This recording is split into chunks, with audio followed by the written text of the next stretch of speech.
Aesio Mutuel présente le podcast Histoire de résilience.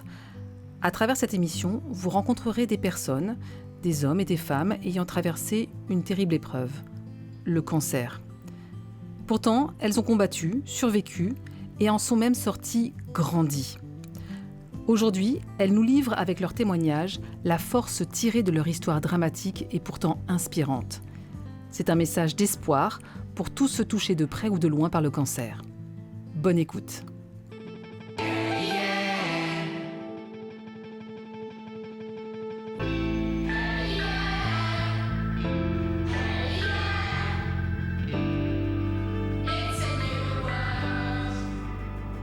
Épisode 2, le traitement et l'acceptation de la maladie. Qui dit cancer dit chirurgie, chimiothérapie, radiothérapie, parfois hormonothérapie ou immunothérapie. Des traitements plus ou moins lourds, plus ou moins invasifs. Mais dans tous les cas, de longs mois de combat. Comment résister ? Comment tenir le coup durant cette période ? Pour guérir du cancer du sein, Amandine savait que de la chimie allait être injectée dans son corps. Comment rester une jeune femme dynamique pendant le traitement ? Elle a choisi le sport, avec un emploi du temps bien rythmé. Je me suis astreint à un rythme d'activité physique pour tenter d'avoir une prise sur ce qui m'arrivait et sur le traitement, aussi bien pour éliminer les produits et pour les faire agir de façon ciblée à l'endroit escompté, c'est-à-dire mon sein droit dans les deux tumeurs qui étaient ciblées. Et donc dès que je sortais de traitement, systématiquement, quel que soit le temps, quels que soient les horaires, je commençais par faire une marche d'au moins une demi-heure, voire une heure, pour que le produit soit assimilé dans mon organisme et commence déjà à circuler et que je sente que je sois pas astreinte à être dans un siège, à l'injection. Voilà, c'est aussi pour compenser le statut de patiente et le statut statique en fait. Je me forçais, même si c'était une passion au départ, j'allais marcher le plus régulièrement possible, donc soit tous les jours ou tous les 2 jours. Je faisais aussi, j'ai la chance d'avoir investi dans un vélo elliptique il y a quelques années, donc je l'ai pleinement utilisé cette année. Il a trouvé tout son sens dans mon emploi du temps. Je pense que j'en faisais au moins une demi-heure par jour, si c'est pas plus, ou tous les 2 jours. Et quand je voyais que j'avais un petit peu dépassé les effets secondaires de la chimiothérapie, avant la cure précédente, je me remettais à courir un petit peu, donc je faisais entre 5 et 7 kilomètres pour être dans la nature, reprendre un peu d'oxygène, sentir le cardio, et puis être dans une autre activité que les traitements, tout simplement. Être dans le dynamisme et l'énergie qui me caractérise. Qu'est-ce que votre chirurgien vous avait dit ? Est-ce qu'il vous avait conseillé de faire du sport ? C'était une de mes premières questions quand j'ai eu mon entretien avec lui. Et je lui avais demandé si la pratique sportive était autorisée. Il m'a dit oui. Elle est même très très bonne dans ce genre de traitement puisque la pratique sportive ajoute 30% à la guérison de chance. Donc de fait, vous êtes devenue actrice quelque part un petit peu de votre traitement. Quand on apprend qu'on est soumis à ce genre de traitement, on sait que c'est un tsunami qui va intervenir dans notre corps. Et puis moi, le corps, pour moi, c'est quelque chose qui est vraiment lié à l'âme, à l'esprit. Pour moi, c'est indissociable. Et du coup, oui, c'était aussi un moyen pour moi de reprendre possession de mon corps et puis d'être dans l'action par rapport au traitement. Et ça, c'était les conseils que j'avais reçus aussi d'une connaissance qui est devenue une amie que j'ai eue plusieurs fois au téléphone. Quelqu'un que je ne connais pas physiquement, mais qui a vécu la même histoire que moi. Donc là, j'avais aussi la sensation de rentrer dans une communauté.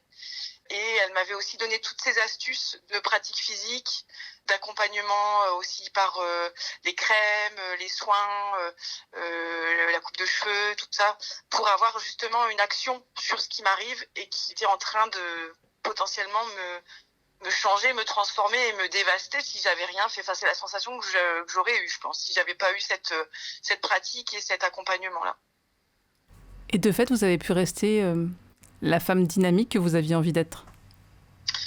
Oui, le regard sur moi que j'avais, à partir de ce moment-là, j'étais plus dans l'artifice, j'allais porter une perruque, j'allais subir. Non, j'étais restée moi, et c'est dans ces moments de pratique sportive que se mettait en place aussi la stratégie de dépassement qui m'animait au moment de chaque séance sportive En fait, c'était presque l'équivalent de tout le combat que je menais, en fait. Le sport comme une thérapie, c'est la voie qu'a aussi choisie Éléonore. Son opération du cancer du col de l'utérus lui a pourtant laissé des séquelles, des gonflements très importants, notamment sur la jambe qu'on appelle des lymphodèmes. Mais elle a décidé de reprendre le pouvoir sur son corps. Quand le lymphodème est survenu après mes chirurgies pour le cancer, je me suis rendu compte que malheureusement je faisais du triathlon, que je ne pouvais plus courir et que pour le moment remonter sur un vélo c'était compliqué. Mais je me suis dit peut-être que je peux adapter ce que je faisais avant. Donc j'ai transformé la course à pied en marche nordique.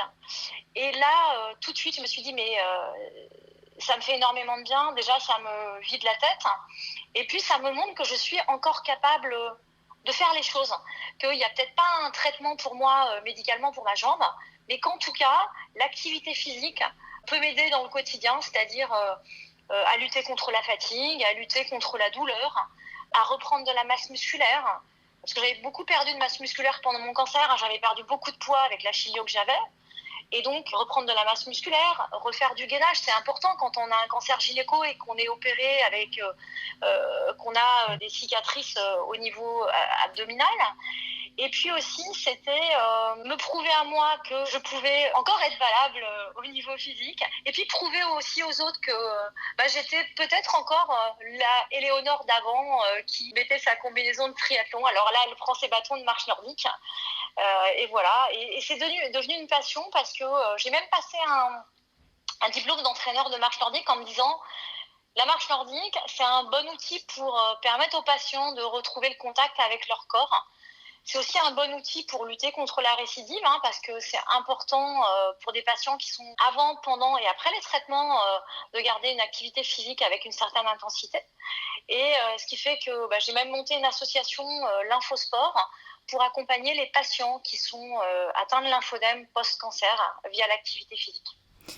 Est-ce que vous diriez que vous avez vécu toute cette période comme une compétition ? La compétition, c'est être concentrée. Donc j'étais concentrée. L'entraînement, c'était en fait les traitements.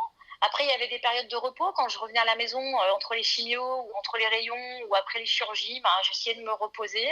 J'aurais pu améliorer l'alimentation parce que quand on est sportif, on fait très attention à son alimentation.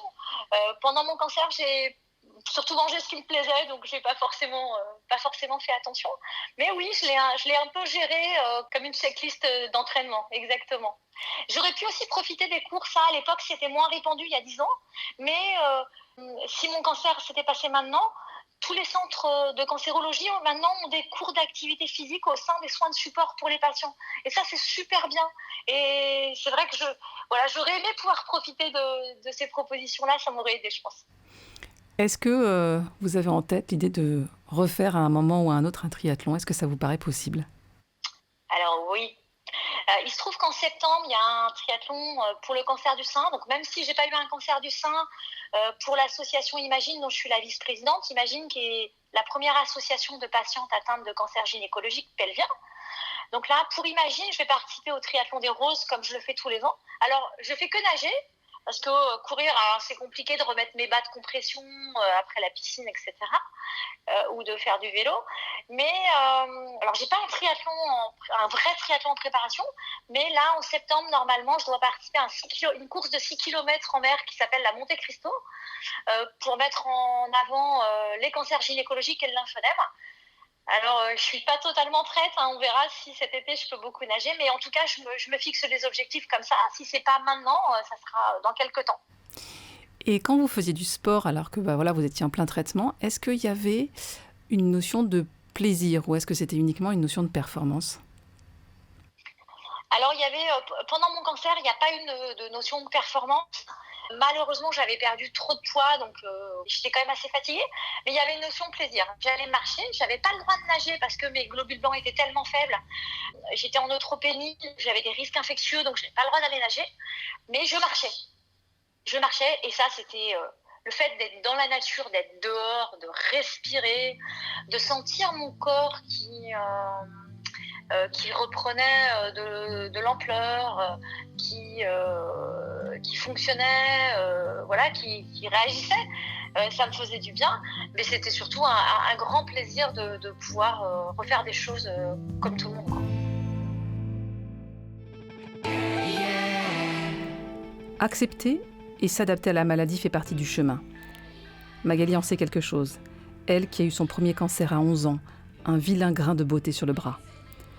Depuis, les cancers ne la lâchent plus et s'attaquent à son cou, à son visage, notamment à son œil et à son nez. Depuis mon plus jeune âge, donc depuis l'âge de 11 ans, je n'ai pas d'autre choix que de m'adapter face à la maladie, face à la spontanéité en fait de ces cancers de la peau qui surviennent vraiment de façon impromptue, de façon inattendue. Donc c'est compliqué parce que je vis à Marseille et qu'en vivant à Marseille, je suis le soleil toute l'année quasiment. Et que comme tout le monde, je rêve d'échapper belle sous le soleil, je rêve de loisirs sous le soleil.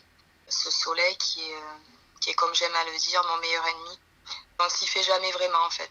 Est-ce que vous vous dites que c'est un combat sans fin ? Alors sans fin, ça me gêne un petit peu de dire ça parce que je suis une personne qui suis d'un très grand optimiste, d'une très grande utopie. Vous voyez, j'espère toujours, malgré tout ce que j'encaisse, j'espère toujours que les choses vont se tasser, que ça va s'arrêter. Mais oui, ça reste malgré tout mon ressenti, quoi. Donc oui, le terme sans fin aujourd'hui, malheureusement, prend tout son sens, même si j'aimerais qu'il en soit différemment, quoi. Il y a un mot qui est très utilisé aujourd'hui, c'est la résilience. Oui. Est-ce que vous avez l'impression, vous, d'être résiliente par rapport à cette maladie, à ces maladies ? J'ai l'impression, oui, d'être même extrêmement résiliente, dans la mesure où, alors c'est vraiment l'expression, si vous voulez, encaisser les coups, me prendre à chaque fois des punchs en pleine face. Ça prend tout son sens parce que le cancer m'attaque le visage, l'œil, le nez, le cou. Donc à chaque fois, je prends des coups en pleine face et malgré tout, j'arrive à rester droite. L'expression que j'aime bien, c'est en fait je flanche, je suis humaine, c'est-à-dire que chaque fois qu'il arrive des périodes d'examen, de contrôle, de rendez-vous avec l'oncologue, avec le chirurgien, chaque fois que, comme là c'est le cas depuis quelques semaines, je me vois apparaître une nouvelle lésion un petit peu suspecte, oui je flanche, oui j'ai peur, oui je suis humaine, oui j'en ai marre d'avoir à affronter tout ça, mais je ne m'effondre jamais. Donc je pense que la résilience c'est ça en fait, c'est encaisser les coups, en prendre à chaque fois plein la tête et malgré tout arriver à rester droite, quoi. On flanche mais on tient droite. Est-ce que vous vous sentez plus forte ? Je me sens beaucoup plus forte que depuis que la maladie, depuis que le cancer m'a attaqué le visage. C'est peut-être paradoxal, mais je me sens effectivement plus forte. Ce qui aurait pu venir me diminuer physiquement, me diminuer moralement, sur le plan esthétique surtout, est venu me renforcer. Je ne sais pas trop comment l'expliquer, si ce n'est justement, vous voyez, cette fameuse résilience que j'ai très certainement bien ancrée à moi et qui fait que toutes ces épreuves que j'encaisse, la façon dont je me relève à chaque fois, font que oui, je me sens une force en moi assez incroyable. Moi, je suis épatée par la force de mes sœurs de combat, comme on peut les appeler aussi en français, donc de ces K-fighters. Elles sont épatées par la mienne. Il y a vraiment un lien assez particulier avec cette communauté. Voilà quoi, ça m'apporte énormément et j'espère leur apporter aussi en retour un peu de ma force, un peu de mes espoirs, un peu de ma résilience, quoi, un peu beaucoup même. La devise que j'aime bien, c'est une devise en fait de Gandhi qui est la suivante, qui est vivre ce n'est pas attendre que l'orage passe, c'est apprendre à danser sous la pluie. Pour moi, cette devise, ce mantra, j'ai envie de dire, est extrêmement fort et vrai. La vie, c'est pas forcément un long chemin tranquille avec un ciel toujours bleu et du rose et des bisounours et des licornes. C'est parfois aussi des chemins tortueux. C'est parfois des orages et il faut apprendre à danser sous ces orages, à danser sous la pluie, à danser sous le mauvais temps pour jouir en fait de l'instant présent, quoi. Si on attend qu'il y ait forcément toujours un ciel bleu et ensoleillé, je pense que ça risque d'être compliqué et qu'on sera souvent déçu. Donc ce mantra, mon mantra, c'est vraiment celui-ci, quoi. C'est de profiter en fait de chaque instant présent, même si le ciel est pas bleu, comme je vous dis, même s'il y a des orages, profitons quand même et jouissons de ce que la vie nous offre au présent, quoi. Et puis demain sera meilleur, j'espère.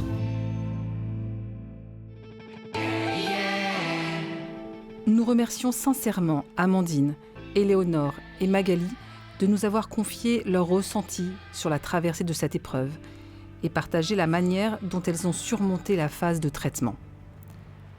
Dans notre prochain épisode, nous aborderons ce regard sur le corps qui se retrouve bouleversé par la maladie.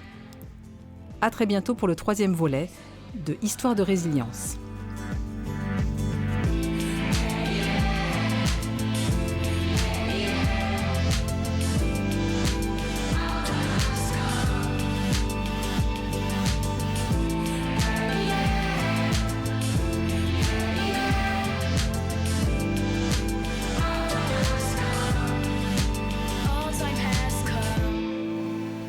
Histoire de résilience est un podcast produit par Aesio Mutuelle.